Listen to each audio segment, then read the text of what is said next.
Freedom of expression, hindi masasagasaan ng Oplan kontra fake news ayon sa DOJ.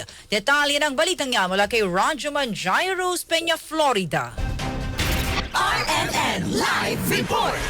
Tiniyak ng Department of Justice na hindi magkakaroon ng kalabisan o pagsupil sa kalayaan ng pagpapahayaga sa gitna ng inilunsad na kampanya kontra pagpapakalat ng disinformation. Kasunod ito ng pagpirma ng Memorandum of Agreement sa pagitan ng DOJ, Presidential Communications Office at Department of Information and Communications Technology ngayong araw sa ilalim ng Oplan kontra fake news. Ayon kay Justice Secretary Eric Vida, hindi masasagasaan ng kampanya ng pamahalaan ang freedom of expression ng bawat Pilipino. Our commitment is clear.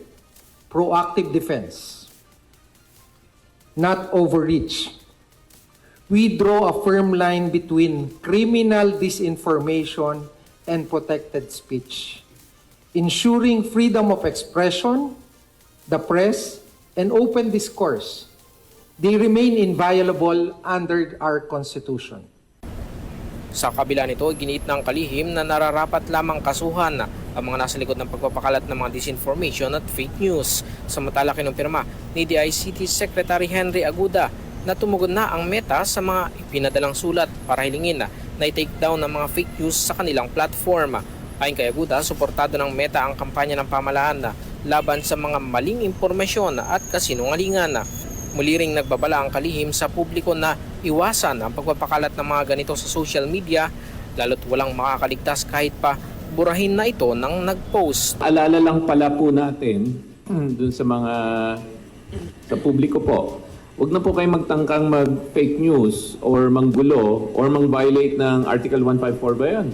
Kasi pag ginawa niyo po yun, what happens in the internet stays in the internet. Nakapreserve po yan. Ang platform po, hindi lang Meta, but YouTube, TikTok, and the rest, meron na kami agreement, evidence preservation. So, i-preserve po nila yung ebidensya. Kasi may iba, akala, pag na-take down na, nabura na, nawawala na. Hindi po, nag-stay po doon. Sabi naman ni PCO Secretary Dave Gomez, patuloy din ang kanilang paghahabol ngayon sa mga nasa likod ng pagpapakalat ng fake news laban kay Pangulong Ferdinand R. Marcos Jr. Yung aming anti-fake news na track namin over the weekend, Sandra, nagkaroon ng spike dito sa posting ng mga misinformation at mga fake news regarding the health of the President. No?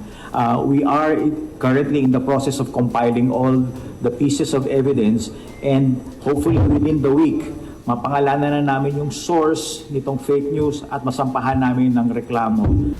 Kasama mo sa DSEXL RMN Manila, Radyo Manjairus Peña, Florida, Tatak RMN.